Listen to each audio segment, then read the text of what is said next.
Exam को आपको clear ही करना है, तो बस आपको पढ़ाई करने से काम नहीं चलेगा।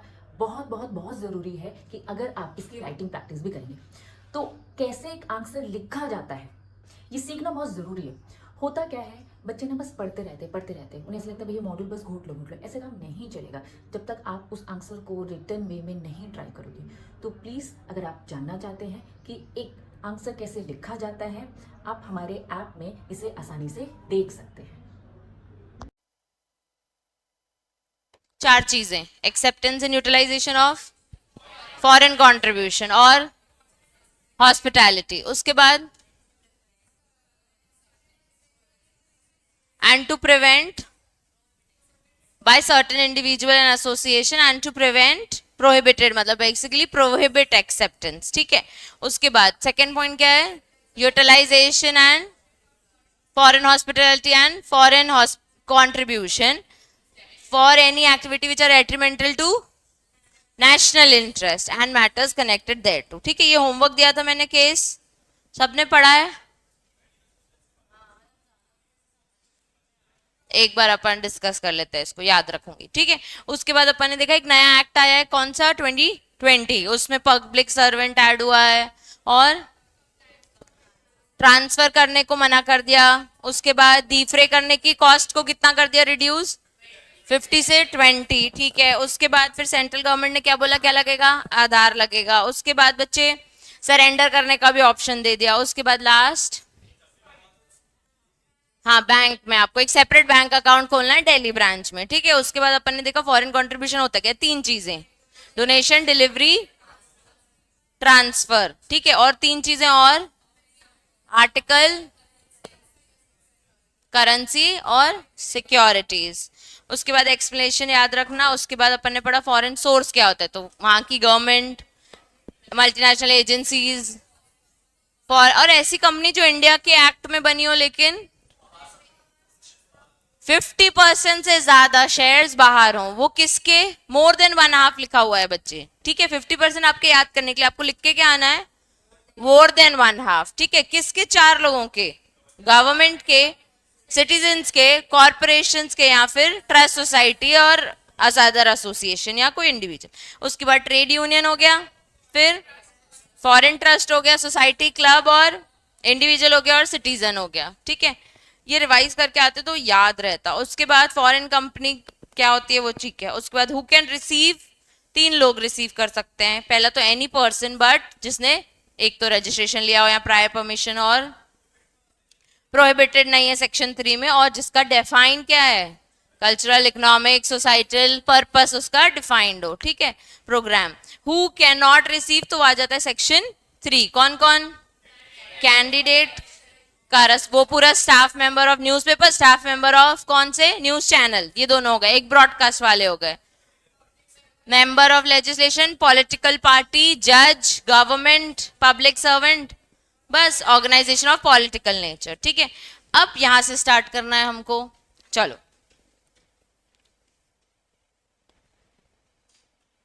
जो ये सबसेक्शन 3 है, ठीक है, उसमें क्या लिखा है, सबसे पहला पॉइंट है, वहां लिखवा दूंगी, अभी बस ध्यान से देखना, फोटो बाद में खींच लेना।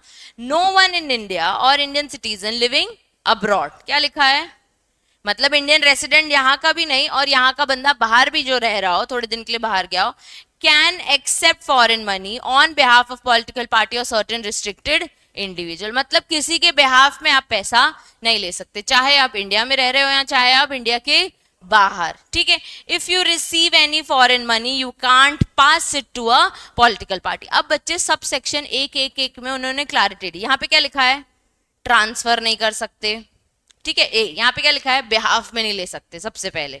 फिर क्या लिखा है, किसी और को पास भी नहीं कर सकते, और someone who might give it to a political party. लोग क्या कर रहे थे, खुद पैसे ले रहे थे और कीर्ति को दे रहे थे, और कीर्ति किसको दे रही थी, पॉलिटिकल पार्टी। ये पॉलिटिकल पार्टी है क्या, नहीं। तो अगर हम ये लिख दें कि पॉलिटिकल पार्टी को नहीं दो, तो लोगों का दिमाग क्या होगा, हम थोड़ी दे रहे हैं, हम तो किसी और को दे रहे हैं, वो किसी और को दे रहा है, उसका नाम तो कहीं लिखा ही नहीं है। तो उन्होंने वो भी मेंशन कर दिया कि कोई और को भी पास करके वहां तक पहुंचाना नहीं। अल्टीमेट गोल क्या है, पॉलिटिकल पार्टी को पैसे नहीं पहुंचाओ, ना उनके बिहाफ में लोग, ना किसी और को पास करो जो एक्चुअली पॉलिटिकल पार्टी को पास कर सकता है। Even Indians living in abroad can't send foreign money to political parties और anyone likely to pass it to them. क्या कुछ अलग लिखा है? नहीं। अब बस क्या लिख दिया, इंडिया में रह के पैसा ले रहे हैं तो किसी और को मत दो, बाहर रह के पैसा ले रहे हैं,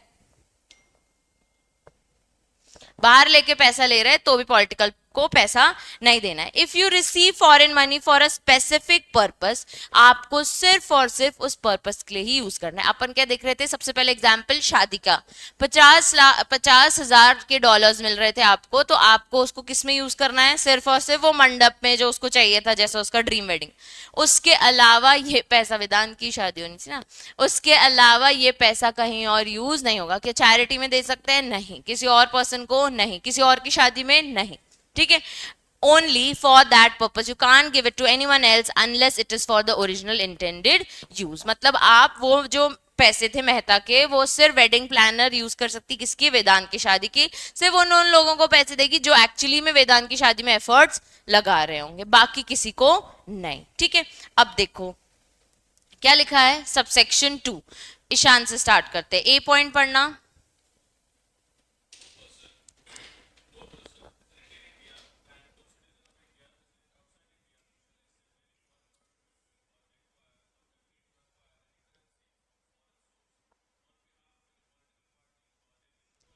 तो हमको याद क्या रखना है, याद क्या करना है? नो पर्सन जो इंडिया रेसिडेंट हो या फिर इंडिया का सिटीजन हो लेकिन कहाँ रह रहा हो? बाहर का रेसिडेंट हो, वो भी क्या पैसे नहीं लेगा, किसके बिहाफ में? Political party. जय श्री। बी पॉइंट,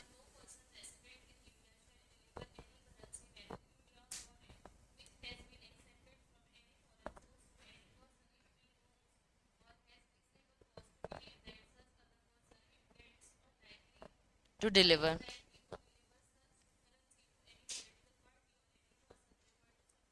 मतलब कोई भी ऐसा पर्सन जो इंडिया में रह रहा हो या बाहर रह रहा हो, या इंडिया में पैसे एक्सेप्ट कर रहा हो या बाहर एक्सेप्ट कर रहा हो, किसी भी ऐसे पर्सन को ना दे जो शायद किसी ना किसी तरीके से कभी ना कभी पॉलिटिकल पार्टी को दे देगा। ठीक है, अनुकृति। सी पॉइंट,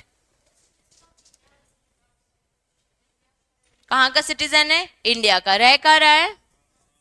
हाँ,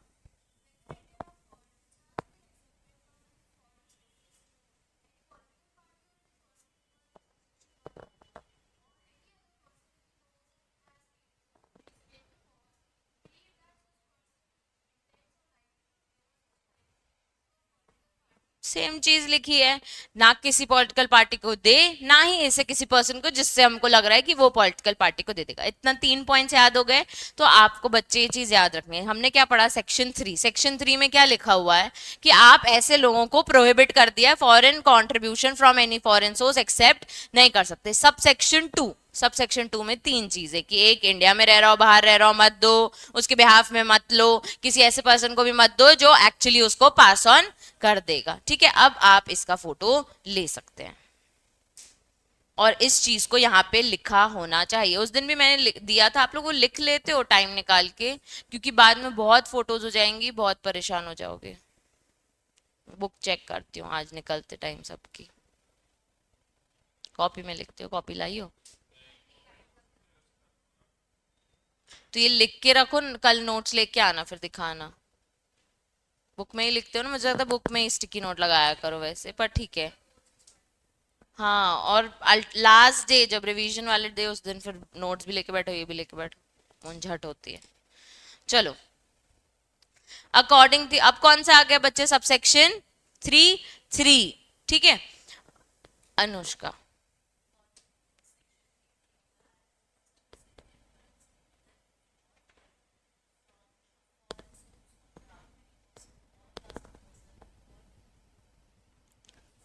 अच्छा सॉरी, यहाँ से पढ़ रही थी, आई एम सॉरी।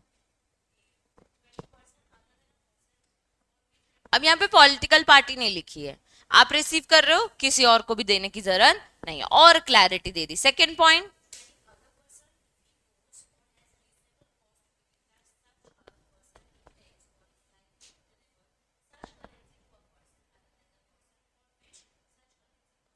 मुझे फॉरेन करेंसी में कुछ मिल रहा है फॉरेन सोर्स से, ठीक है, मैं देना चाहती हूँ अनुष्का को कि भाई चैरिटी पर्पज से यूज कर, पर मुझे पता है उसकी बेस्ट फ्रेंड है अनुकृति, वो उसको पास ऑन करेगी, तो मुझे इसको डिलीवर नहीं करना है, ठीक है। और इसके ऊपर भी रिस्पॉन्सिबिलिटी है कि ये अगर रिसीव कर रही है तो ये भी किसी और को डिलीवर नहीं करे, इसमें कोई डाउट नहीं है, बहुत इजीली एक्सप्लेन किया हुआ है। ऊपर वाले में बहुत ज्यादा resident, non resident, India, foreign, इसलिए उसका अपन ने स्टिकी नोट बना लिया, ठीक है।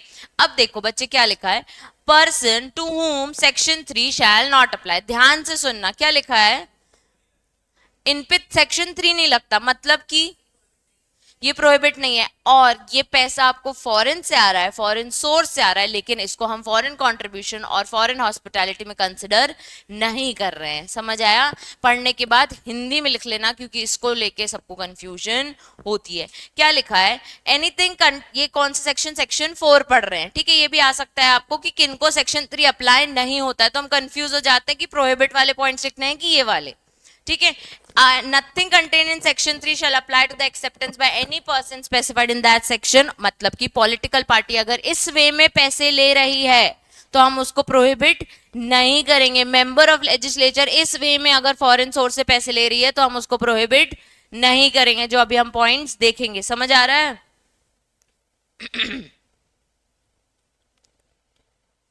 देखो सबसे पहले क्या लिखा है, by way of salary, wages और अदर रेम्यूनरेशन। आप मेरी एक और बात सुनो, हमने क्या पढ़ा कि अगर आपको फॉरेन सोर्स से कोई करेंसी मिल रही है तो किसी और को ट्रांसफर नहीं करनी। मैं जॉब करती हूँ बाहर, पैसे कमा रही हूँ, अपने हस्बैंड को पैसे दे रही हूँ, महीने का खर्चा दे रही हूँ, तो क्या वो गलत है? क्या मुझे प्रोहिबिट कर देंगे? नहीं करेंगे, वही कह रहा है। तो समझ आ रहा है, यहाँ पे सेक्शन 3 अप्लाई नहीं होगा, मतलब कि कोई भी पर्सन किसी को भी ट्रांसफर करे तो उसको हम प्रोहिबिट नहीं करेंगे। हिंदी में लिखना है क्या वहां पे? लिख लिया? वेरी गुड, लिख लिया सबने?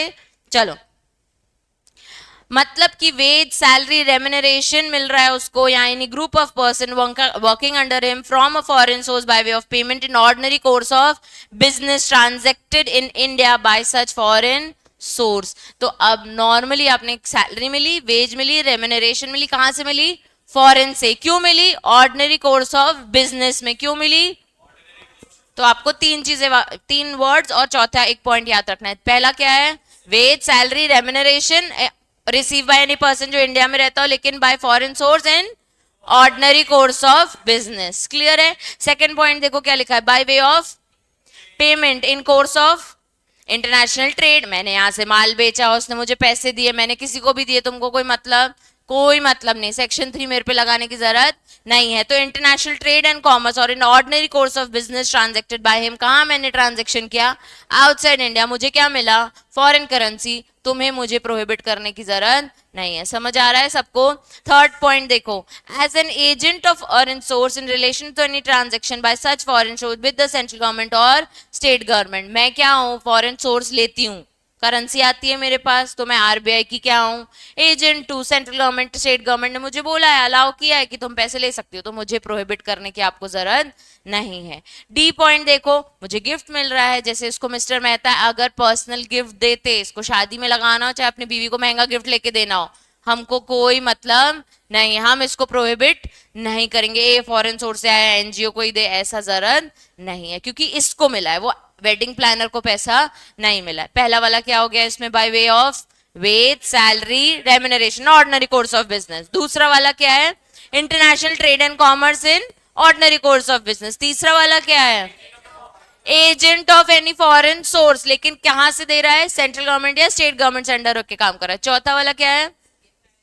by way of gift or presentation made to him as member of Indian legislation, provided that has gift or was accepted in accordance of rules made by CG with regard to acceptance or retention of gift or presentation। हर चीज लेकिन CG के rules के under covered है। फिर ई point क्या लिखा है? किसी रिश्तेदार से पैसा मिला हो तो तुम मुझे उंगली मत करना।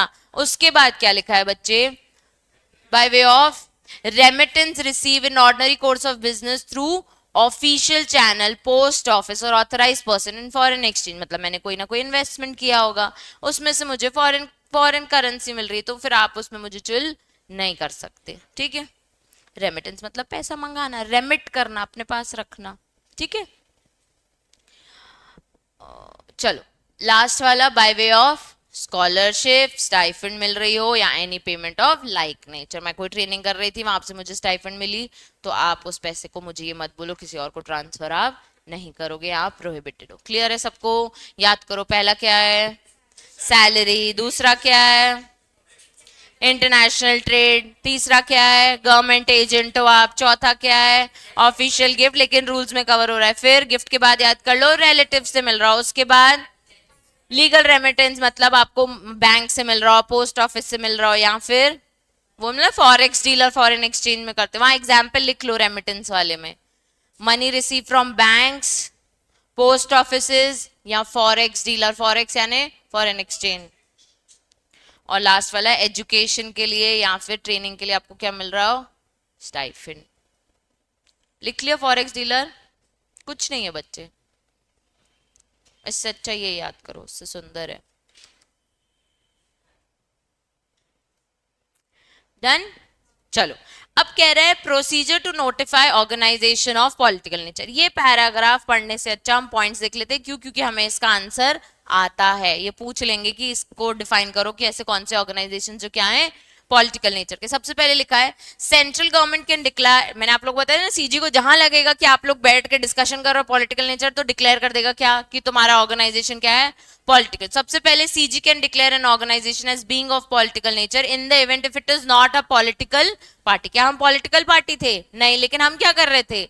डिस्कस कर रहे थे किसको वोट करवाना है किसको नहीं। बेस्ड ऑन, क्यों क्यों कर रहा था वो हमको पॉलिटिकल नेचर? क्योंकि हमारी एक्टिविटीज वैसी थी, उसकी आइडियोलॉजी में उसको ऐसा लग रहा था कि यार इन लोग ऐसी सोच रख रहे हैं, इन लोग ऐसे प्रोग्राम्स रख रहे हैं आइडियोलॉजी वाली, इन लोग क्या है? पॉलिटिकल नेचर के। या फिर हमारे लिंक्स हैं किससे? पॉलिटिकल पार्टी से। किसने डिक्लेयर कर दिया? सीजी ने। यही तो तीन चीजों से पता चलेगा, एक्टिविटीज से, आइडियोलॉजी से और रिलेशन से। जब सीजी को मन होगा वो आपको डिक्लेयर कर देगा आप क्या हो? पॉलिटिकल नेचर के। आप पैसे मंगा नहीं सकते, ठीक है? जैसे अभी अपन ने डिस्कस किया किसको वोट कराना है, जा जाके वोट मांग रहे हैं, पैसे देंगे 1000 रुपए वोट दोगे, तो ये बात हम कर रहे हैं। हम पॉलिटिकल पार्टी हैं क्या? देखो अब क्या होता है ना, लॉ बहुत स्ट्रेट बात करता है, ठीक है? अपन का माइंड वैसे चलता है कि हाँ तो वाला हो जाता है। लॉ बना दिया है, जिस दिन आप पकड़े गए उतने पेनाल्टी, नहीं पकड़े गए मौज करो, सिंपल। तुम पॉलिटिकल पार्टी वाला काम कर रहे हैं, सीजी सो रही है, कोई बात नहीं, तुम करते रहो, जिस दिन पकड़े गए उस दिन उसने एफसीआरए बना दिया, तुमको पेनाल्टी। मतलब सीजी बैठ के ढूंढ नहीं रहा है बात कर रहे हैं क्या, बात कर रहे हैं क्या, जबलपुर चले बात कर रहे हैं क्या, ऐसे नहीं कर रहा है। अगर उसको पता चला तूने बहुत सारा फॉरेन सोर्स से पैसा मंगा लिया है, किसके लिए? पॉलिटिकल पार्टी के लिए, तो तुझे डिक्लेयर कर देगा आप नहीं मंगा सकते, आप क्या हो? पॉलिटिक। उसको नहीं पता चला, तू मंगाता रहे, पॉलिटिकल पार्टी को देता रहे, कोई दिक्कत नहीं। उसके बाद वो तुझे पेनाल्टी भी लगा देगा और वो खुश खुशी वापस सोएगा, लेकिन तुझे सोने नहीं देगा, ठीक है? लॉ की खूबसूरती यही है कि आपको ढूंढने की जरूरत नहीं है, जिस दिन ढूंढा ना उस दिन पेनाल्टी लगा दो, खुद ही लोगों को अकल आ जाती है। इसलिए भी बहुत लोग कांड कर लेते हैं रिस्क लेके, और बहुत लोग डर से, पेनाल्टी के डर से और चैन की नींद चाहने के लिए कांड नहीं करते हैं, ठीक है? हाँ, ठीक है। तो ऐसा तो नहीं है अपने शहर में मर्डर नहीं हो रहा, अपन ने लॉ बना लिया तो।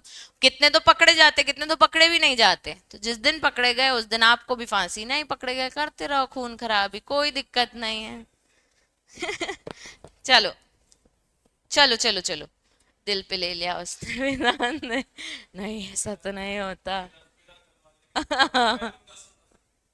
चलो next, this declaration is made through, कौन डिक्लेयर करता है ये? ऑर्डर आता है, पब्लिश होता है ऑफिशियल गैजेट में, मतलब गवर्नमेंट एक नोटिस भेजती है, ओ तुम्हारा ऑर्गेनाइजेशन क्या है? पॉलिटिकल नेचर का है। नेक्स्ट क्या लिखा है बच्चे? Before issuing the order the government must send a written notice to the, तो हमको क्या आएगा? रिटन नोटिस, और विथ रीजन आएगा कि भैया आप लोग ऐसी एक्टिविटी कर रहे थे, आप लोग क्या हो? पॉलिटिकल नेचर के। उसके बाद क्या लिखा है? ऑर्गेनाइजेशन के पास 30 दिन मिलते हैं to respond and justify that please हमें पॉलिटिकल ऑर्गेनाइजेशन आप मत बोलो। उसके बाद क्या लिखा है? If the organisation misses the deadline it can still submit a response which has a valid reason, मतलब सफिशिएंट कॉज होगा तो 30 डेज के बाद भी आप अपना रीजन दे सकते हो कि हम पॉलिटिकल नेचर के नहीं है। The government may refer the response to an authority for review before making a financial a final decision, मतलब कि गवर्नमेंट को लग रहा है अपन सब क्या है? पॉलिटिकल नेचर की। गवर्नमेंट फिर भी एक अथॉरिटी से अपने यहाँ पे जबलपुर में कोई भी अगर स्टेट गवर्नमेंट होगी उससे पूछे कि भैया एक बार तुम भी बता दो क्या इनको पॉलिटिकल नेचर का डिक्लेयर करना चाहिए कि नहीं। अब पॉइंट वाइज याद करते हैं। पहला पॉइंट क्या था बच्चे कि सीजी आपको डिक्लेयर कराएगी। क्यों कराएगी? तीन चीजों में, एक्टिविटीज, आइडियोलॉजी या फिर प्रोग्राम्स आपके, ठीक है। लिंक्स विद पॉलिटिकल है ना बच्चे, आइडियोलॉजी, प्रोग्राम्स और आपके लिंक्स विद पॉलिटिकल पार्टी, चार चीजें याद करते हैं, ठीक है। सीजे आपको क्या बोलेगी? पॉलिटिकल नेचर को। क्यों? एक्टिविटीज, आइडियोलॉजी, प्रोग्राम्स या फिर लिंक्स विद पॉलिटिकल पार्टी। उसके बाद डिक्लेरेशन कैसे आता है? ऑफिशियल गैजेट में। उसके बाद बिफोर इशुइंग ऑर्डर वो क्या दे देगा? रिटन नोटिस देगा। आपको कितने दिन देगा रिस्पॉन्ड करने के लिए? क्या 30 डेज के बाद भी रिस्पॉन्ड कर सकते हो? हाँ, अगर आपके पास वैलिड रीजन होगा तो। उसके बाद बच्चे एक और पढ़ा ना अपन ने, if the organisation misses the, अच्छा ठीक है। Government may refer the response, ये मैंने बोला ना, गवर्नमेंट क्या कर सकती है? अपना रिस्पॉन्स किसी अथॉरिटी को भी, मतलब अपन ने जो रिस्पॉन्स दिया किसी अथॉरिटी को भी दे देगी, रिव्यू कर लो इनको पॉलिटिकल नेचर का कहना चाहिए कि नहीं। Before making the final order, final decision एक बार अथॉरिटी से पूछ लेगी। नेक्स्ट देखो, final decision must be made कितने दिन में? 120 days of the notice, but if delayed the government has an extra कितने दिन? गवर्नमेंट का सो टाइम ही टाइम है, 120 दिन ले लो और कितने दिन ले लो? 60 दिन। फिर सोच के बताओ कि हमको पॉलिटिकल पार्टी तुमको बोलना है कि नहीं। उसके बाद any group registered with election commission of India and the representative of the people act 1951 वो भी डिक्लेयर कर सकती है कि हम भी क्या है? Political party. If any group contest election but not is officially, फिर भी उसको हम क्या बोलेंगे? हम सिर्फ कंटेस्टेंट है, रजिस्टर्ड नहीं हुए हैं अभी इलेक्शन में, लेकिन तो भी हमें क्या बोला जाएगा? क्योंकि अपन ने सेक्शन 3 में भी क्या देखा? Candidate of election. क्या वो बन गया था कोई पॉलिटिकल पार्टी? नहीं, लेकिन सिर्फ खड़ा हुआ था इलेक्शन में, तो भी उसको डिक्लेयर क्या कर दिया कि तुम एक्सेप्ट नहीं कर सकते। और specific parties listed in election commission notification, वो भी क्या है? Organisation with political nature. फटाफट इसका फोटो लो और फिर एक बार हम याद करेंगे। ये पॉइंट से ही याद कर लेना पूरा।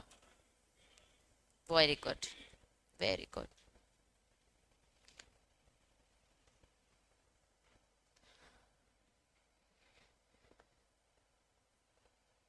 खींच ली? चलो याद करते हैं। पॉलिटिकल नेचर कौन डिक्लेयर करेगा? सीजी। क्या चेक करके? चार चीजें, activities, ideology, programme, links with political party. जब उसको लगेगा कि हाँ मैंने चेक कर लिया, तो उसके बाद वो क्या वो कर देगा? ऑर्डर दे देगा। काय में? ऑफिशियल गैजेट में। उसके बाद क्या करेगा? रिटन नोटिस देगा। कितने दिन टाइम देगा? 30 डेज में क्या दे दो? रिस्पॉन्ड, ठीक है। और इससे एक्स्ट्रा दिन देगा, हाँ, अगर आपके पास सफिशिएंट कॉज या वैलिड रीजन है। उसके बाद बच्चे रिस्पॉन्स किससे रिव्यू कराएगा? अथॉरिटी से, कि मैं फाइनल डिसीजन से पहले बता दो। उसके बाद कितने दिन है उसके पास फाइनल ऑर्डर देने के लिए? और एक्स्ट्रा डेज। Very good. उसके बाद बच्चे पॉलिटिकल पार्टी में आता क्या है? पॉलिटिकल पार्टी में कौन कौन आता है? जो इलेक्शन कमीशन ऑफ इंडिया का हो या फिर कोई ऑफिशियल रजिस्टर्ड नहीं हो, लेकिन क्या हो? सिर्फ कंटेस्टेंट हो। और उसके बाद स्पेसिफिक पार्टीज जो लिस्टेड है इलेक्शन कमीशन। ले लिया ना सबने इसका फोटो? चलो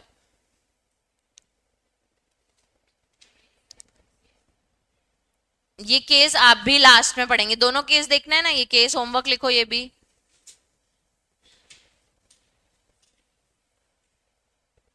चलो अब है restriction on acceptance of foreign hospital. Foreign hospitality होता क्या है? रिस्ट्रिक्शन से पहले हम ये देख लेते हैं, ठीक है।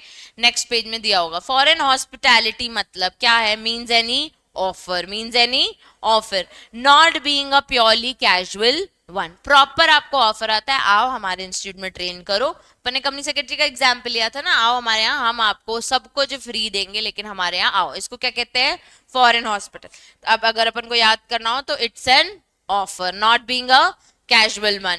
या तो कैश में मिला होगा कि हम आपको पैसे भिजवा दे रहे हैं हमारे यहाँ, या फिर आपको कोई काइंड में भी, मार्क करो कैश एंड काइंड, मार्क करो।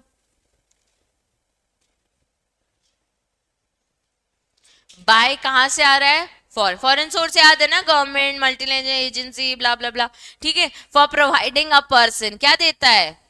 Cost of travel. मैंने आपको कहा था ना फ्री ट्रैवल कर देगा आपके लिए to any foreign country, territory, या फिर विथ फ्री बोर्ड, लॉजिंग यानी स्टे, ट्रांसपोर्ट, या फिर आपको फ्री में क्या दे रहा है? Medical treatment. अब ये वर्ड्स हमको याद करना। फ्री में क्या दे रहा है?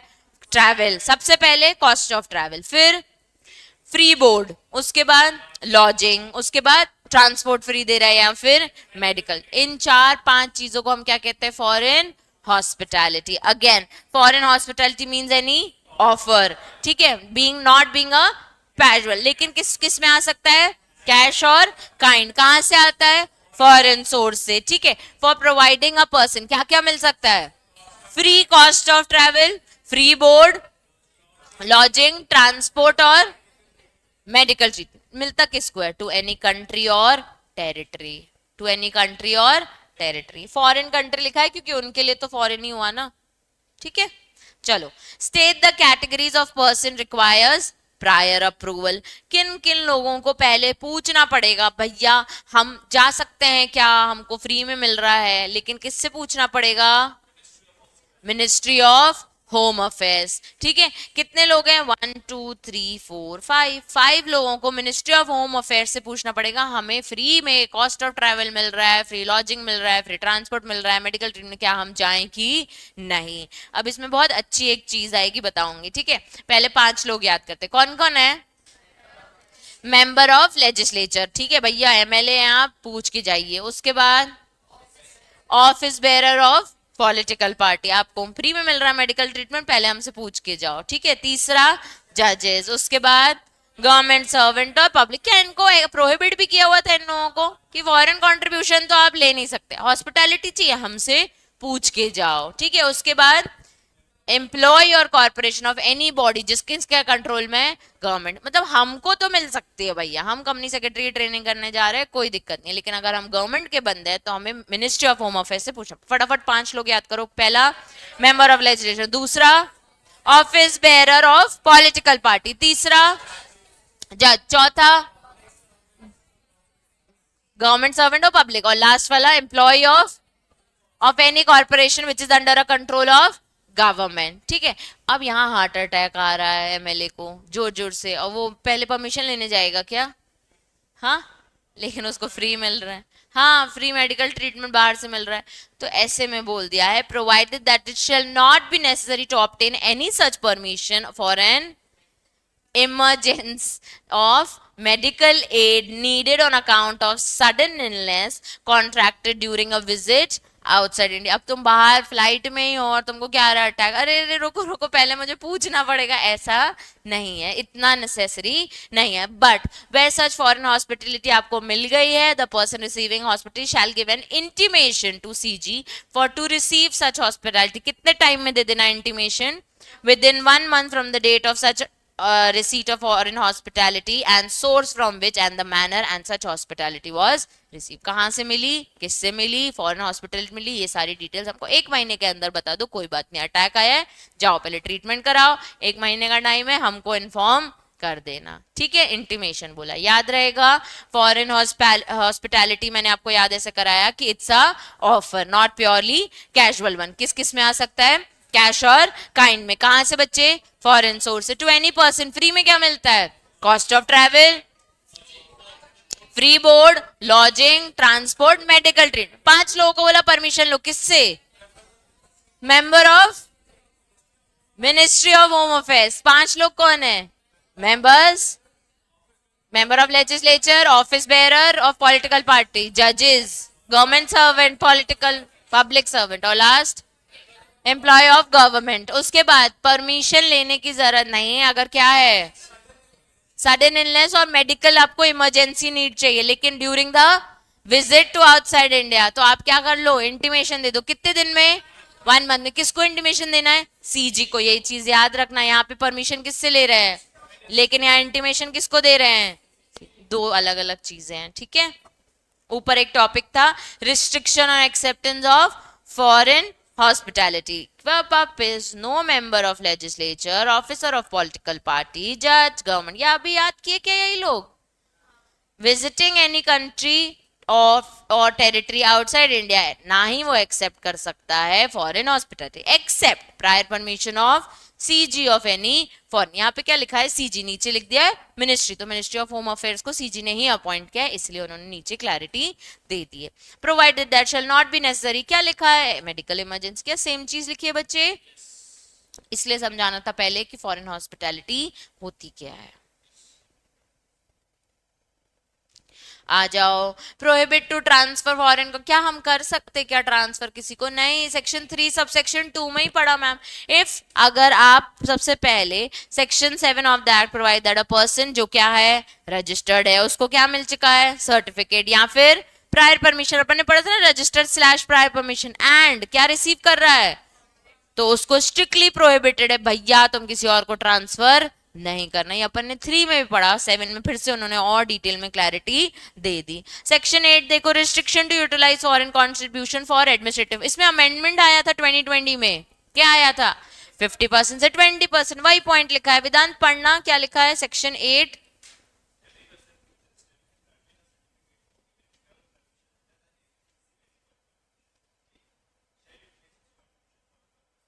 सबसे पहले उसी पर्पस के लिए यूज करो जिसके लिए आपने उसे मंगाया है।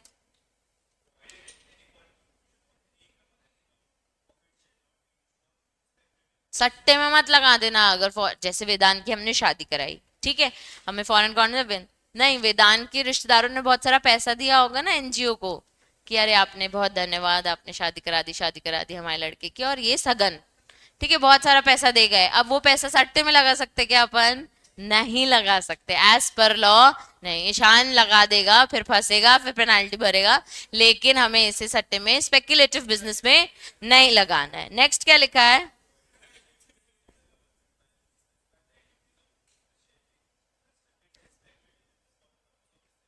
जिस पर्पस के लिए आपने बोला था उसी पर्पस के लिए यूज करना, स्पेकुलेटिव के लिए नहीं लिखना। अगेन वही चीज सेम बार लिख दी है। सेकेंड बी पॉइंट पढ़ना, डिफरे यानी कॉस्ट,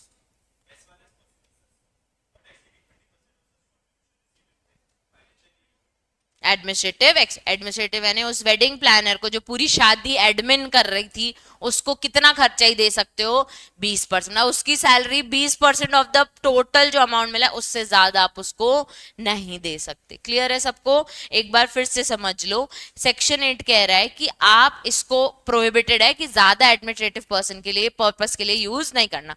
यहाँ पे लिखना ऐसे, जिसने क्या ले लिया है सर्टिफिकेट ले लिया है या फिर स्लैश, आपको दोनों लिखने पड़ेंगे। Any person who has taken a certificate from under FCRA या फिर taken a prior permission under FCRA shall not utilise the foreign contribution against the purpose जो आपने डिक्लेयर किया था, उसके ऑपोजिट नहीं जाना चाहिए। और दूसरा, डीफरे कॉस्ट नहीं करनी है, एज फार एज पॉसिबल कितनी रखनी है, not exceeding 20% for administrative expenses. Clear है सबको? अगर आपको इससे ज्यादा देनी है तो सीजी से क्या कर लो, परमिशन ले लो, फिर आगे यूज कर सकते हो। ठीक है, अब बोल रहा है पावर ऑफ सेंट्रल गवर्नमेंट, क्या लिखा है, to prohibit receipt of foreign contribution in cert, मतलब कि हमने आपको सेक्शन 3 में तो बता दिया, अब हम कौन है सीजी, हम मन, तुम फॉरेन कंट्रीब्यूशन नहीं लोगे, ये हमारा मन कह रहा है, तो हमने तुमको कहां डाल दिया सेक्शन 3 में। ठीक है, तो इन्होंने इस बार सीजी को क्या दे दिए, पार दे दिए, तुम्हें जब मना करना है तुम क्या कर सकते हो, उसको मना कर सकते हो। देखो सबसे पहले, Central government has power to ban foreign contribution to any person or organization even if not listed on section. Clear बोल दिया, सेक्शन 3 में नहीं आते ना, कोई बात नहीं, फिर भी प्रोहिबिटेड हो, फॉरेन कंट्रीब्यूशन तुम नहीं मंगाओगे। फिर किसी को भी बोल सकता है पहले मुझसे क्या ले लो, प्रायर परमिशन, सेक्शन 6 किसका था, फॉरेन हॉस्पिटैलिटी का। ठीक है, तुम पहले मेरे से क्या ले लो, फॉरेन हॉस्पिटैलिटी की परमिशन ले लो, उसके बाद लाओ। भले तुम मेंबर नहीं हो ऑफ लेजिस्लेचर, भले तुम पॉलिटिकल पार्टी नहीं हो, ऑफिस बेरर नहीं हो, गवर्नमेंट नहीं हो, सर्वेंट नहीं हो, पब्लिक सर्वेंट नहीं हो, तो भी तुम मुझे क्या ले लो, परमिशन। ये मेरे पास पार है, मैंने तुमको बोल दिया आप फॉरेन हॉस्पिटैलिटी लेने गए तो पहले मुझे बताओगे। ये कौन सा हो गया, सेक्शन 3, और ये सेक्शन 6। ठीक है, अब देखो किसी को बोल दिया भैया मुझे ना मैंडेटरी रिपोर्टिंग चाहिए आपसे, बहुत हो गया, आप शादी कराने के लिए बहुत पैसे मंगाते हैं, हमको आपका अमाउंट, सोर्स, उसका यूसेज और उसका पर्पस, जो भले सेक्शन 11 में नहीं लिखा हो कि आप हमको बताओ, लेकिन फिर भी हमें आपसे क्या चाहिए, रिपोर्ट चाहिए। क्लियर है? उसके बाद enforce prior approval for entities under section 11 for accepting foreign contribution. Section 11 देखो,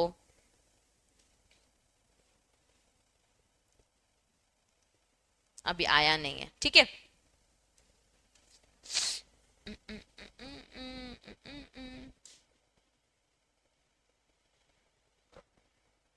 छोड़ो।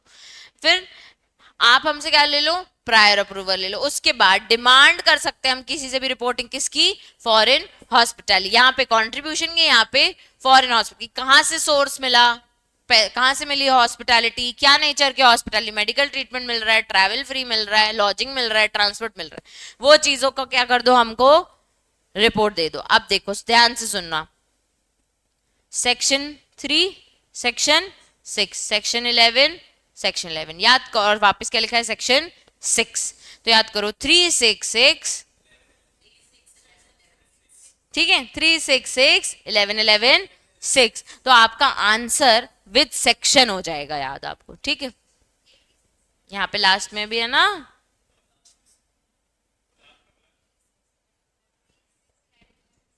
हाँ 3, 6, 11, 11, 6 क्या है नंबर, कॉल मी एट, नहीं है, हे कॉल मी एट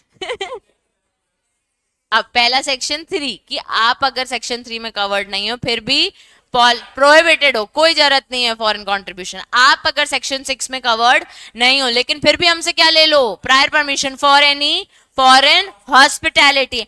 आप सेक्शन 11 में कवर्ड नहीं हो लेकिन हमको क्या चाहिए आपसे, रिपोर्टिंग। किस किस चीज की रिपोर्टिंग, क्या अमाउंट है, क्या यूसेज है, क्या सोर्स है और क्या पर्पस है। उसके बाद आप सिलेक्ट सेक्शन 11 में हो लेकिन हमसे क्या ले लो, फिर भी प्रायर अप्रूवल ले लो फॉर फॉरेन कंट्रीब्यूशन। आप सेक्शन 6 में कवर्ड नहीं हो लेकिन हमसे आपको क्या चाहिए, फॉरेन रिपोर्टिंग चाहिए। आपसे डिमांड है रिपोर्टिंग की, फॉरेन हॉस्पिटैलिटी का क्या सोर्स है और क्या नेचर है उसकी हमको रिपोर्टिंग कर दो। फोटो ले लो, ले ली, अच्छी वाली ले लो, आलू ले लो, वो याद आ रहा है, नहीं फास्ट फास्ट गाना था, आलू ले लो, बैंगन ले लो। डन डन डन डन, ठंडी लग रही है, याद हो गया बच्चे सबको, ये सेक्शन 9 था। अब क्या लिखी है heading, power to prohibit payment of foreign payment of currency received in, भैया सीजी को जब मन करेगा ना आपको क्या कर देगा, प्रोहिबिट कर देगा। सीजी को जब मन करेगा क्या कर देगा, क्यों, क्योंकि उसको एफसीआरए में हमने एक सेक्शन में पार दे रखी है, ठीक है। जय श्री, पढ़ना सेक्शन 10,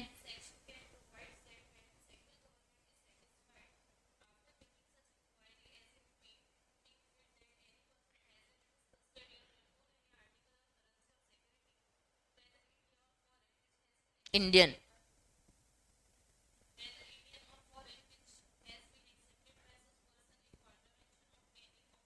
रुक जाना, क्या सेक्शन 10 में क्या लिखा है, सीजी इज सेटिस्फाइड, काई के लिए इंक्वायरी करी और इंक्वायरी में उसको क्या लगा, किसी भी इंडियन या फिर फॉरेन के पास क्या है, कस्टडी में या कंट्रोल में है उसके क्या, कोई भी आर्टिकल या फिर कोई करेंसी जो कि क्या है, कॉन्ट्रवेंशन ऑफ दिस एक्ट है। मतलब कि तुम प्रोहिबिटेड थे फिर भी क्या लेके बैठे, करेंसी या फिर कोई आर्टिकल फॉरेन सोर्स से। आगे क्या लिखा है, कीर्ति पढ़ना, इट में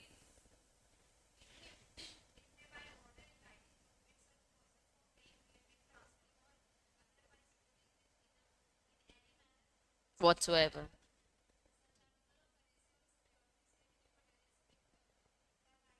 written,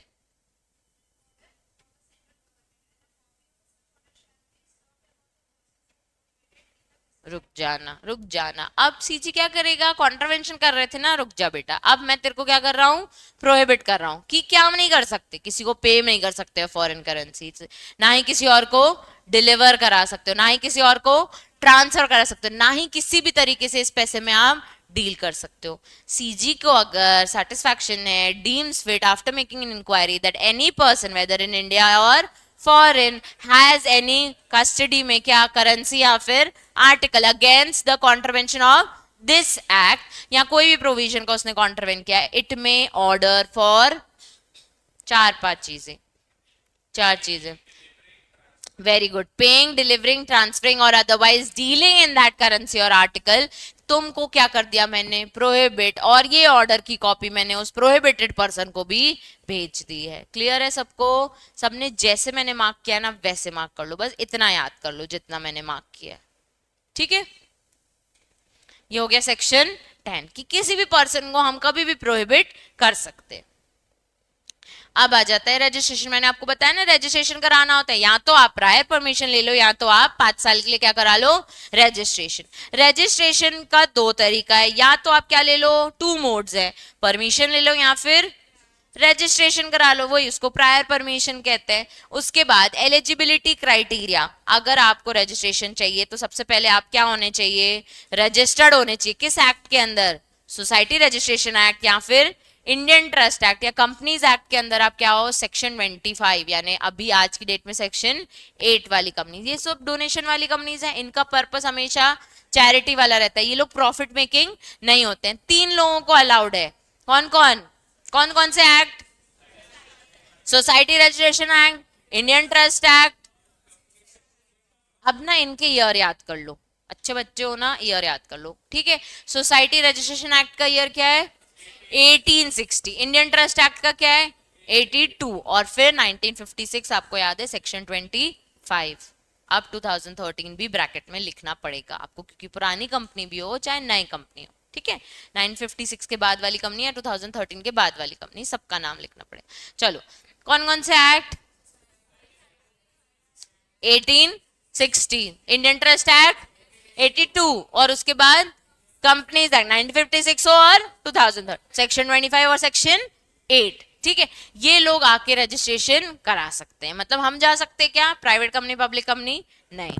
नेक्स्ट क्या लिखा है, आपका एग्जिस्टेंस कितने टाइम के लिए हो, 3 years and has undertaking reasonable activity. मतलब आज हम सोचते चलो सोसाइटी बनाते हैं, इंडियन सोसाइटी बना ली, जाके फॉरेन कंट्रीब्यूशन ले लें, नहीं, यहाँ पे ना और नहीं लिखा है, यहाँ पे कोलन लगा हुआ है कि आपको 3 साल के लिए एग्जिस्टेंस में रहना है, ठीक है। basically has undertaken a reasonable activity in its chosen field on benefit of the society in which foreign contribution आप प्रपोज कर रहे हो कि भैया मैं 3 साल से ना क्या करा रहा हूँ, शादियां करा रहा हूँ, अब मुझे फॉरेन कंट्रीब्यूशन दे दो ताकि मैं गरीब लोगों को क्या करा सकूं, शादी करा सकूं। तेरे को नहीं बोल रही लेकिन फॉरेन कि मैं चैरिटी ऐसी ही बतानी पड़ेगी ना यार, क्लियर है सबको। अब इसमें एक और चीज याद करो, the applicant and NGO association will be free to choose the item of expenditure to become eligible. Minimum threshold limit कितनी है उनकी, 15 lakh spend during the last 3 years। तो आओ भैया तुम रजिस्ट्रेशन के लिए वैलिड एलिजिबिलिटी क्राइटेरिया में कवर होगे, ठीक। नहीं, for during the last 3 years, एक साथ। If the association wants inclusive of capital investment in assets like building, permanent structure, vehicle, उनको ये सब भी लगाना है, shall have given an undertaking of these assets shall be utilized under FCR and they will not be divided to any other purpose। मतलब कि अगर सोच रहे हो सर हमें रजिस्ट्रेशन कराना है तो हम ना अपने एनजीओ में अच्छा अच्छा एसेट लगाना चाहते हैं, हम फ्री स्कूलिंग देते हैं, या आप कोई लैंड खरीदना चाहते हो जहाँ पे अच्छा हॉस्पिटल बनाओगे तो तुम उस पैसे को उधर ही यूटिलाइज करो और कहीं यूटिलाइज करने की जरूरत नहीं है, ठीक है। ये हो गया एलिजिबिलिटी क्राइटेरिया। 2 ही एलिजिबिलिटी क्राइटेरिया, पहला क्या 3 एक्ट्स के अंदर कवर हो, जो दूसरा क्या 3 साल से एग्जिस्टेंस में हो और 15 लाख तक का खर्चा स्पेंड कर चुके हो, ठीक है। अब ये थी रजिस्ट्रेशन के लिए, ऐसे बॉक्स बनाओ रजिस्ट्रेशन, इसमें बनाओ प्रायर परमिशन। नहीं तो बोलोगे मैम सेम टॉपिक 2 बार काहे पढ़ा रही, परमिशन अलग चीज है, स्पेसिफिक पर्पस के लिए आती है और वो 5 साल के लिए। अब आपको क्या करना है, परमिशन लेनी है। सच ऑर्गेनाइजेशन में अप्लाई किसके लिए, प्रायर परमिशन के लिए under FCR. Prior permission grant होती है फॉर स्पेसिफिक अमाउंट, मार्क करो, from specific donor for carrying out specific activities projects for the purpose, specific amount, specific person और स्पेसिफिक। तो आपके पास एक ही डोनर है जो कि क्या है स्पेसिफिक, आपको वही पैसे देगा और आप उसी एक्टिविटी में यूटिलाइज करोगे जिस चीज की आपने क्या लिए परमिशन। तो मतलब परमिशन बता दोगे सर मेरा एक फ्रेंड फॉरेन में रहता है, वो मुझे क्या दे रहा है फॉरेन करेंसी, मैं इस पर्पस के लिए यूटिलाइज करूंगा और किसी चीज के लिए नहीं। अब इसमें कौन कौन कवर हो गए, सेम चीज, बी रजिस्टर्ड, वो पर्सन कौन है जो फॉरेन प्रायर परमिशन ले रहा है, सबसे पहले societies act 1860, Indian trust act 1882, 25 section 28 1956 और 2013 ऑफ कंपनीज एक्ट। अब ये लोग आके क्या ले सकते हैं, प्रायर परमिशन। दूसरा, इन लोगों को क्या सबमिट करना पड़ेगा, एक स्पेसिफिक कमिटमेंट लेटर, ऑब्वियसली नाम से ही समझ आ रहा है ना कि भैया हम स्पेसिफिक अमाउंट ले रहे हैं, स्पेसिफिक पर्पस के लिए यूज करेंगे, उसका आपको हम क्या दे रहे हैं, एक letter. For Indian recipient organization और foreign organization having common members, बाकी आपस में इन लोगों के क्या है, कुछ कॉमन मेंबर्स हैं, इसलिए वो स्पेसिफिक डोनर स्पेसिफिक डोनी हो रहा है। ठीक है, देखो पहला पॉइंट हो गया रजिस्टर्ड रहना है, दूसरा हो गया क्या देना है, स्पेसिफिक कमिटमेंट लेटर, तीसरा कि आपके आपस में ऑर्गेनाइजेशन जो ले रहा है पैसे और जो पैसे दे रहा है, आपस में आपके मेंबर्स क्या हैं, थोड़े से कॉमन है, मतलब सेम एम्प्लॉइज वगैरह कोई होगा। अब इन लोगों ने बोल दिया, देखो पॉइंट नंबर 1, प्रायर परमिशन आपको ग्रांट मिलेगा to Indian resident subject to it satisfying the following, अगर आपने ये कंडीशन सेटिस्फाई कर दी तो आपको प्रायर परमिशन मिल जाएगा। पहला अनुकृति, क्या लिखा है, अब फॉर एग्जाम्पल अपन सब क्या है, सेक्शन 8 कंपनी है, ठीक है, हमारे चीफ फंक्शनरी हैं ये शुभांश, ठीक है, ये हमारे चीफ है, ये मेन लीड करते हैं, ये पर्सन जो पैसे ले रहा है वहां का मेंबर नहीं होना चाहिए जो पैसे दे रहा हो, तो not being a member of the organisation, जो बाहर से पैसा आ रहा है, ठीक है, not being the part of donor organisation. Second point क्या लिखा है वेदांत,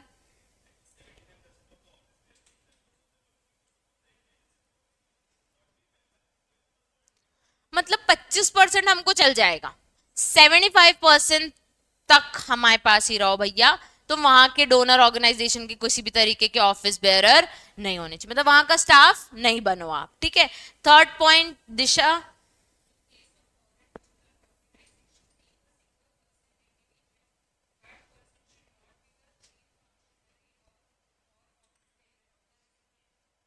अब मैंने बोला ना मेरा फ्रेंड बाहर रहता है वो मुझे पैसे दे रहा है, तो वो कह रहा है वो पर्सन आपकी कंपनी का चीफ फंक्शनरी नहीं होना चाहिए, ना ही आपकी कंपनी का कोई ऑफिस बेरर होना चाहिए, मतलब शुभांक अगर पैसे ले रहा है, लेकिन सपोज शुभांक हमको क्या दे रहा है, पैसे दे रहा है, तो वो यहाँ का चीफ फंक्शनरी नहीं होना चाहिए, यहाँ के ऑफिस बेरर भी नहीं होना चाहिए।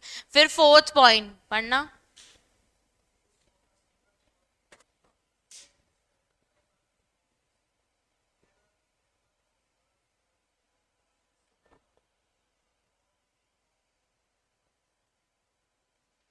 ऑफ द डोनर, भैया हमारे रिश्तेदार लोग भी आपस में रिश्ता भी मत रखो, ऑफिस में भी नहीं रहो, ठीक है।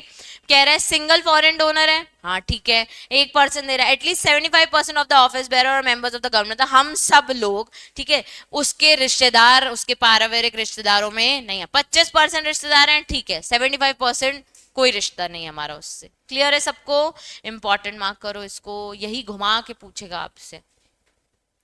ऐसी कौन सी कंडीशन है जो प्रायर परमिशन के लिए आपको फुलफिल करनी है, पहला रजिस्टर्ड होना चाहिए जो सोसाइटी ट्रस्ट एक्ट और कंपनी, दूसरा क्या देना है आपको, कमिटमेंट लेटर, तीसरा आपस में कॉमन मेंबर्स हो हमको चलेगा, कॉमन मेंबर्स की बात कह रहे हैं, अच्छा चीफ फंक्शनरी नहीं हो, ऑफिस बेरर भी नहीं हो, 75% नहीं हो, फैमिली मेंबर भी नहीं हो, फ्रेंड भी नहीं, सब चीजों में उन्होंने उसको भी और क्लैरिटी दे रखी है, ठीक है।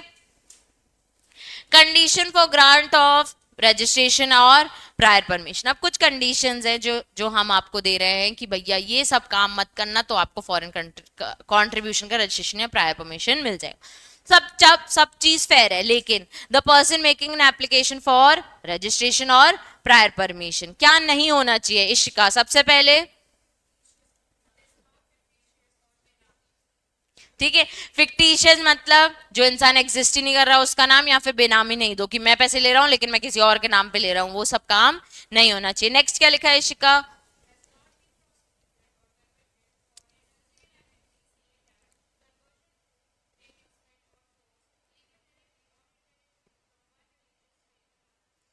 ठीक है, बेसिकली कहीं से भी जेल नहीं गया हो, प्रोसिक्यूटेड मतलब कन्विक्टेड मतलब आपको पकड़ के जेल नहीं लेके गया हो, कोई भी ऐसी आपने काम नहीं किया हो जो कहीं ना कहीं किसी का रिलीजियस फेथ या किसी को हर्ट कर रहा हो, ठीक है। थर्ड पॉइंट ख्वाहिश,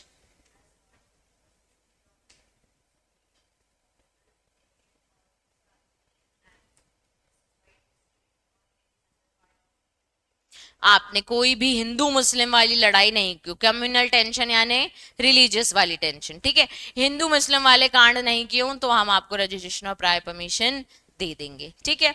उसके बाद फिर क्या लिखा है,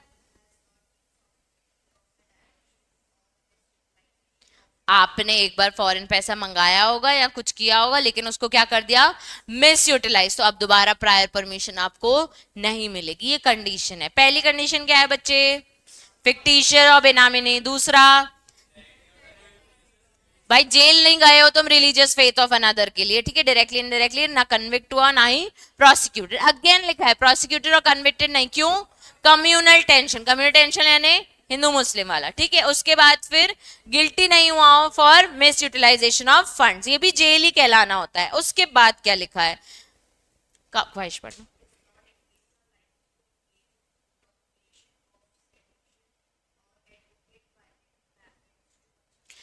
बेसिकली आपने कोई दंगे फसाद नहीं करवाया। एडवोकेट मतलब आप वो वकील वाला एडवोकेट नहीं, आपने इस चीज को विटनेस ना किया हो, आप उसका पार्ट ना बने हो, ठीक है। जो भी दंगे फसाद होते हैं उसमें आप डिसऑनेस्टली जो भी करते हो उसका आप पार्ट भी ना रहा हो, ठीक है। हाँ ठीक है। उसके बाद फिर क्या है पॉइंट,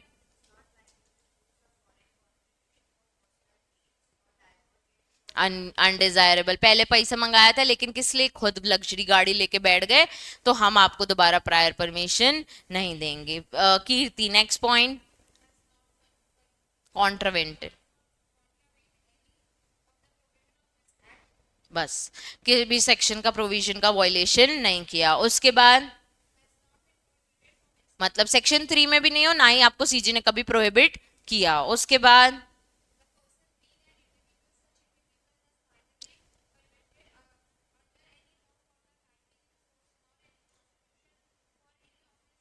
अभी तक उसके अगेंस्ट कोई केस भी नहीं चल रहा ऑन गोइंग, ठीक है। उसके बाद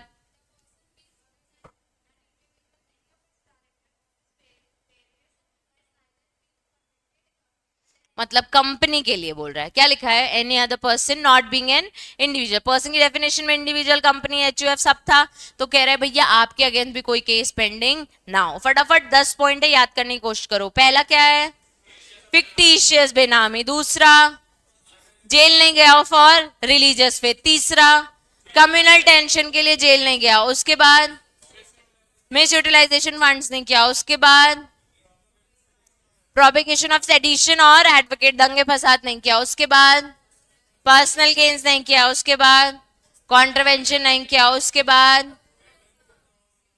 प्रोहिबिट नहीं हो, वेरी गुड। उसके बाद कोई इंडिविजुअल के का केस पेंडिंग नहीं, ना ही अदर देन पर्सन का, अदर देन इंडिविजुअल का एनी अदर पर्सन जिसका केस पेंडिंग नहीं हो। तो फॉलोइंग पर्सन को बोल दिया can not make an application. B point में लिखा है the acceptance of foreign contribution association is not likely to affect, मतलब आप कह रहे हैं ओ भैया हम पैसे मंगा रहे हैं लेकिन इंडिया के रिश्ते कहीं ना कहीं खराब होंगे उस कंट्री से, तो हम आपको प्रायर परमिशन एंड रजिस्ट्रेशन नहीं देंगे। अब ये 5 पॉइंट 6 पॉइंट याद कर लो। पहला क्या है, विच अफेक्ट्स द सोवरेनिटी और इंटीग्रिटी ऑफ इंडिया। उसके बाद सिक्योरिटी, स्ट्रेटेजिक या scientific economic interest of the state, हमारा ये सब आप क्या कर दोगे, खराब कर दोगे। उसके बाद पब्लिक इंटरेस्ट के अगेंस्ट जाओगे, नहीं देंगे। उसके बाद freedom of fairness of election of legislature नहीं मिल पाएगा किसी को, तो भी हम नहीं देंगे आपको रजिस्ट्रेशन या प्रायर परमिशन। और फिर फ्रेंड रिलेशन हमारे खराब कर दोगे बाहर वाले रिश्तेदारों से। उसके बाद फिर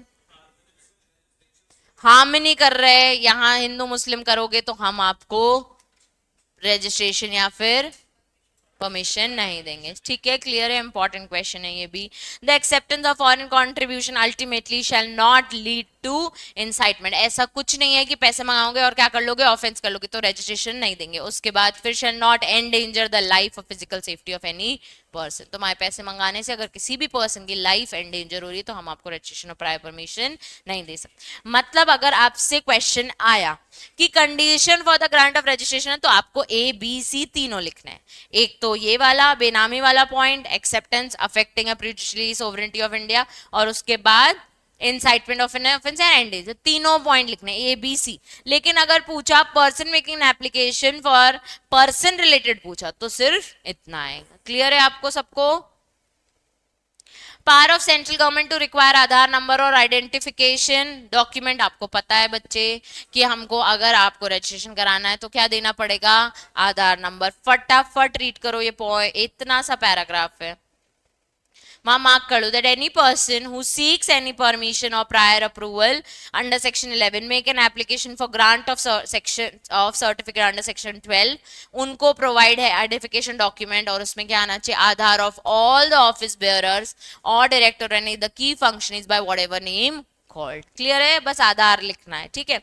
अब सस्पेंशन लिखा है, ठीक है, फिर क्या लिखा है, कैंसिलेशन, फिर क्या लिखा है, सरेंडर, सरेंडर अभी क्या है, अमेंडमेंट। सस्पेंशन क्या होता है, हमने आपको दिया था सर्टिफिकेट, तुमने कुछ उंगली की तो हम क्या कर देंगे, थोड़े समय के लिए सस्पेंड कर। कैंसिल मतलब तुम यूज ही नहीं कर रहे तो हम क्या कर देंगे, कैंसिल। और सरेंडर तुम्हारे पास ऑप्शन है, सर मेरा सर्टिफिकेट क्या कर दो, अब सरेंडर कर दो। सबसे पहले सस्पेंशन देखो, कोई भी रीजंस रिकॉर्ड राइटिंग में है हमारे पास कि भैया इन लोग अच्छे से काम नहीं कर रहे हैं, तो हम उनका मतलब basically provisions of this act का कॉन्ट्रीवेंट कर रहे हैं, हम उनका वो ग्राउंड्स मेंशन करके लाइसेंस या जो भी आपके पास सर्टिफिकेट है उसको सस्पेंड कर सकते हैं। कितने टाइम के लिए, 180 डेज के लिए, और so further exceeding not exceeding, और फर्दर पीरियड किसके लिए कर सकते हैं, 6 महीने प्लस 6 महीने, वहां लिखो 180 डेज प्लस 180 डेज। जिस पर्सन का सस्पेंशन क्या है, क्या वो पैसे ले सकता है कि फॉरेन से, नहीं, तो सेकंड पॉइंट वही है, who has received the certificate and has suspended shall not receive any foreign contribution during this period. उस एक साल में आप कुछ नहीं कर सकते, या 6 महीने में आप कुछ नहीं कर सकते, ठीक है। फिर कैंसिलेशन ऑफ सर्टिफिकेट, अगर हमको इंक्वायरी करने के बाद लग रहा है तुमने ये फॉलोइंग कांड किए हैं, तो हम तुम्हारा सर्टिफिकेट क्या कर देंगे, सर्टिफाइड को कैंसिल कर देंगे। सबसे पहले आपने जो स्टेटमेंट बोला था हमको, जब हम आपको रजिस्ट्रेशन दे रहे थे या प्रायर परमिशन दे रहे थे, आपने वो स्टेटमेंट क्या बोला था, फॉल्स और इनकरेक्ट, झूठ बोल के हमसे क्या कर रहे हैं, सर्टिफिकेट ले रहे हैं। दूसरा पॉइंट, आपने कोई ना कोई टर्म्स एंड कंडीशन जो हमने आपको बोली थी, भैया सर्टिफिकेट दे रहे हैं लेकिन ये टर्म्स एंड कंडीशन फुलफिल कर लो, तो वो आपने नहीं की। जैसे हमने सर्टिफिकेट लेने गए और हमको बोल दिया कि भैया आप में से एक मेंबर कम होना चाहिए, हम इतने सारे लोगों को नहीं देंगे, उन्होंने बोल दिया साक्षी मैम आपकी टीम में नहीं हो सकती, वो पॉलिटिकल पार्टी, तो आपने वो टर्म्स एंड कंडीशन क्या की, फुलफिल नहीं की, सर्टिफिकेट क्या हो जाएगा तुम्हारा, कैंसिल हो जाएगा। In the opinion of central government, उसको उसके पास तो वैसे ही सारी पार है, उसको लग रहा है पब्लिक इंटरेस्ट के चक्कर में मुझे इनका क्या करना पड़ेगा, कैंसिल करना पड़ेगा। उसके बाद आपने होल्डर ऑफ द सर्टिफिकेट ने क्या किया है, वॉयलेशन किया है, तो वो क्या कर देगा, कैंसिल कर देगा। No order of cancellation of certificate shall be made unless the person, उसको क्या मिलनी चाहिए, ओ BH opportunity of being heard मिलेगी, फिर ही तुम्हारा सर्टिफिकेट क्या होगा, कैंसिल होगा। Any person certificate has been cancelled, वो एलिजिबल नहीं है दोबारा रजिस्ट्रेशन के लिए। कितने साल के लिए बच्चे, 3 साल चुप रहना पड़ेगा हमको, हम दोबारा रजिस्ट्रेशन के लिए नहीं जा सकते। सबको समझ आ गया, हाँ।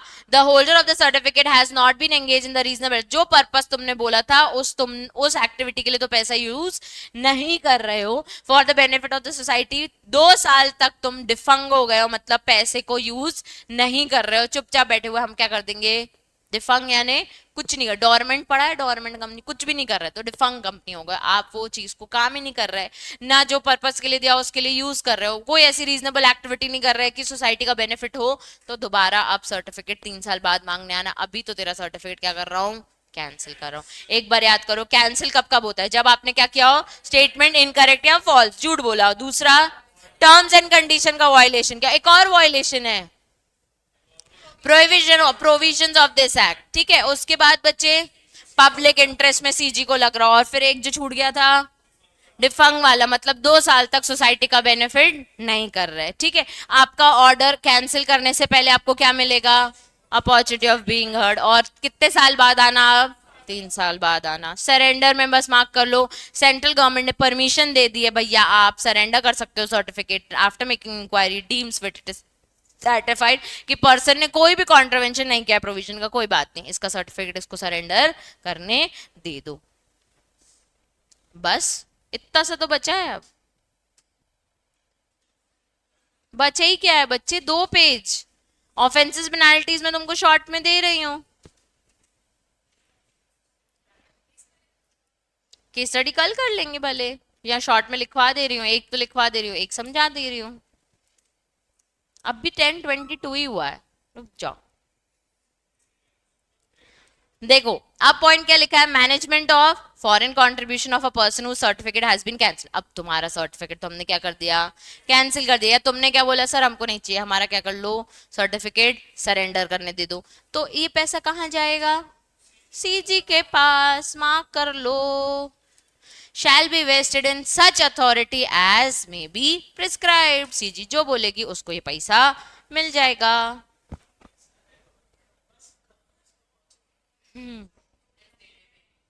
नेक्स्ट पैराग्राफ में यही लिखा हुआ है कि अगर उसको पब्लिक इंटरेस्ट के लिए लगेगा कि इस पैसे को हम मैनेज नहीं कर पाएंगे तो जैसा सीजी बोलेगा वैसा मैनेज हो जाएगा. मार्क करो. अब आपने जो रजिस्ट्रेशन लिया है वो मैंने आपको बताया कितने साल के लिए मिला है, 5 साल के लिए. जैसे ही वो खत्म होने वाले होंगे ना 5 साल, तो क्या कराना है आपको, रिन्यूअल. मार्क करो. Every person who has grant certificate under section 12 shall have to renew the certificate within 6 months. वहां लिख लो यहाँ पे विद इन.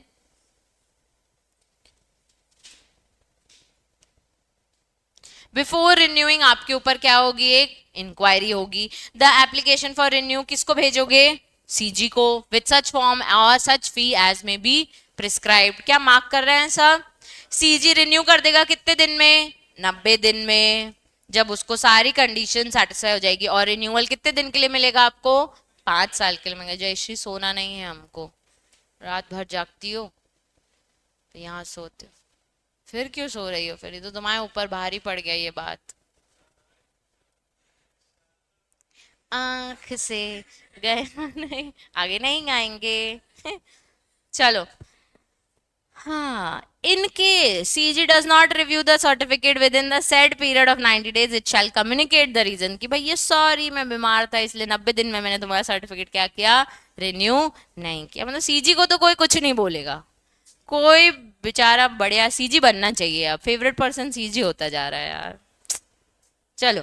रिफ्यूज भी कर सकता है कि तुमने ये वॉयलेशन किया, रिन्यू भी नहीं हो पाएगा. क्लियर है सबको. हाँ यार, let's not switch my part. हाँ,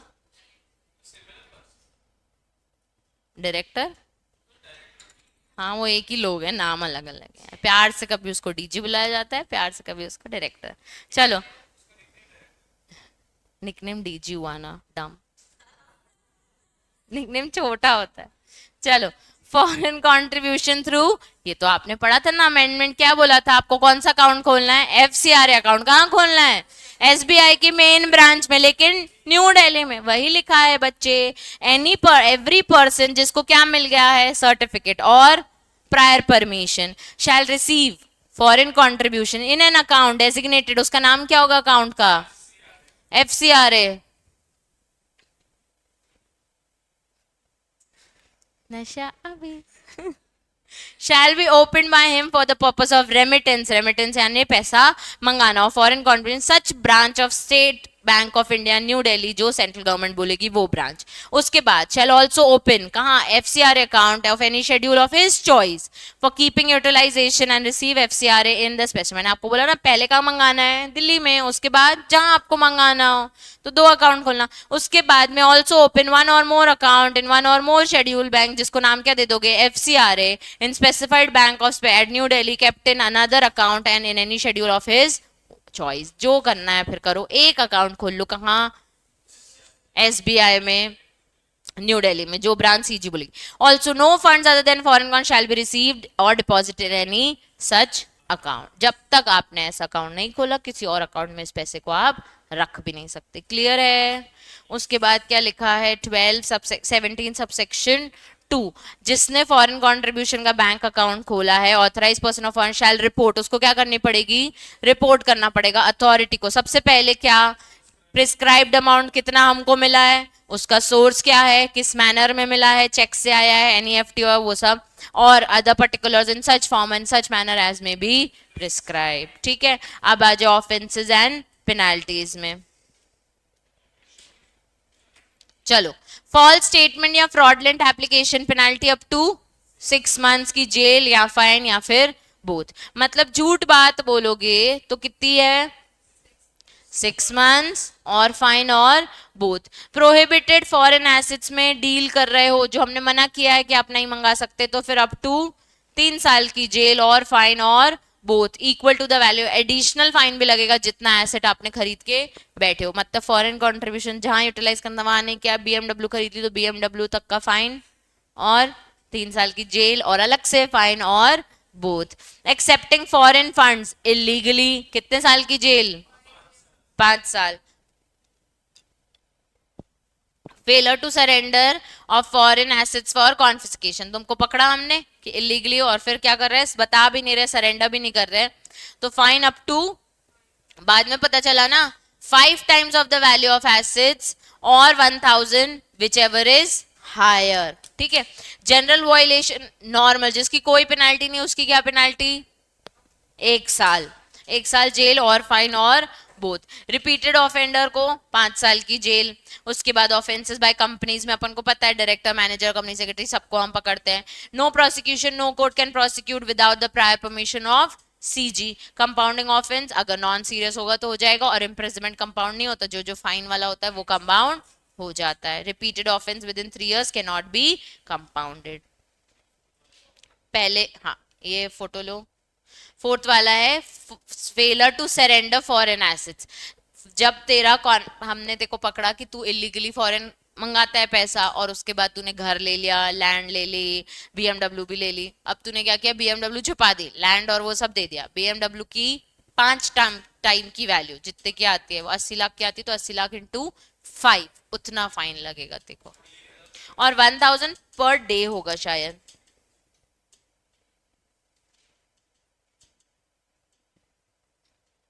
नहीं, सिर्फ 1000 रुपीज ही लिखा,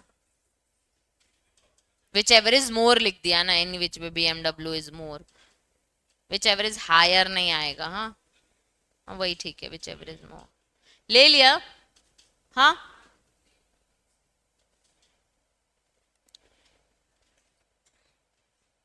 चैप्टर ही खत्म हो गया, रो रहे तुम इतने से में। चलो केस देखते हैं एक। इया, इया। एक तो जो होमवर्क दिया था, ठीक है, वेदांत पढ़ना स्टार्ट करना, थोड़ा स्लो पढ़ना, जैसे सब पढ़ से बड़ा बड़ा बड़ा पढ़ता है। Noel hopper and others versus union of India, सीधे जजमेंट पढ़ा, ऑनेबल सुप्रीम कोर्ट ने क्या बोला।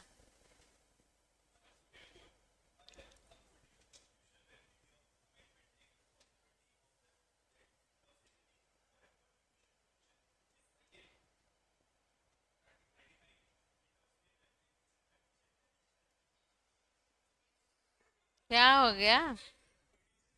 तो क्या हुआ, कोई बात नहीं, मेरे से भी फंबल होता है।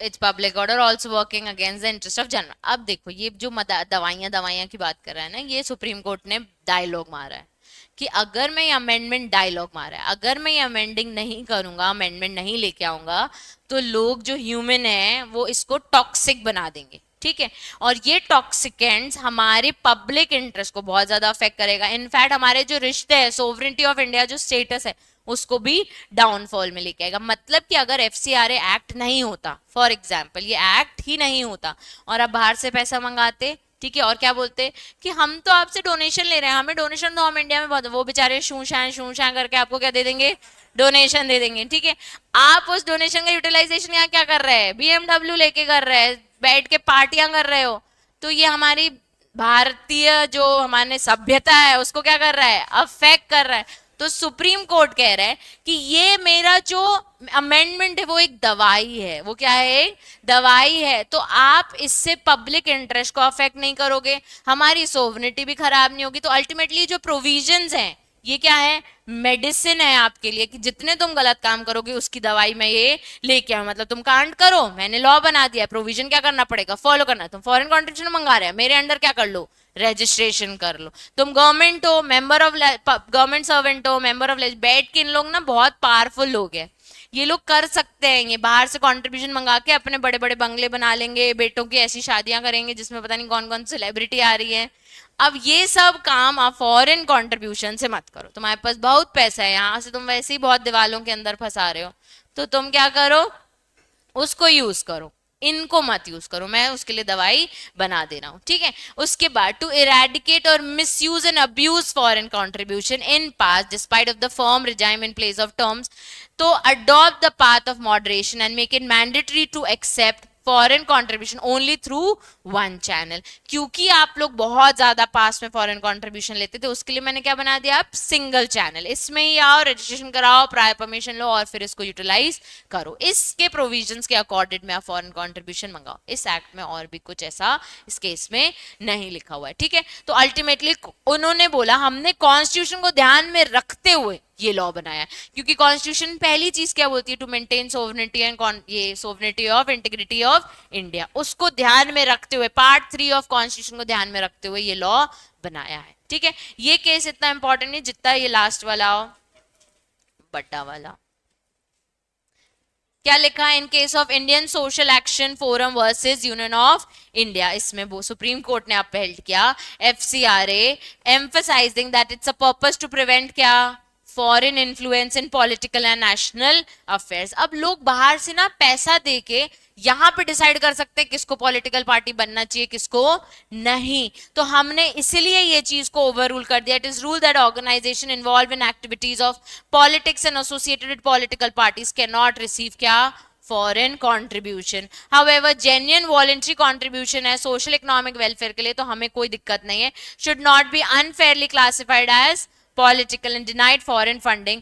Court found that Rule 3 is valid, stating that it's clear, not vague and aligns with the legislative intent. मतलब कि तुम सोशल वर्क और वेलफेयर के लिए मंगा रहे हो, उसको कोई बोल रहा है नहीं नहीं ये तो पॉलिटिकल के लिए है, तो हम जबरदस्ती आपको प्रोहिबिट नहीं कर रहे हैं। लेकिन हाँ आप पॉलिटिकल पार्टी हो तो हमसे परमिशन लो, रजिस्ट्रेशन लो, फिर सोशल वेलफेयर के लिए हमको कोई दिक्कत नहीं है। हमने पॉलिटिकल पार्टी को इसीलिए ही मना किया ताकि बाहर का कंप्लीट इन्फ्लुएंस हमारी कंट्री में ना आ सके। इसका फोटो ले लिया शॉर्ट में, चैप्टर आपका हो गया है खत्म, एंजॉय।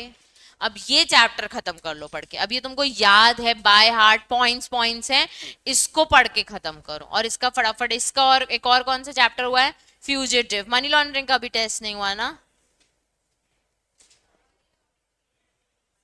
अब तुम चूज करो मनी लॉन्ड्रिंग, फ्यूजिटिव और फॉरेन, तीनों एक साथ दे दें, थोड़ी प्रैक्टिस हो जाएगी। अभी टाइम दे रही हूँ ना, अगले मंडे तक, संडे भी मिलेगा।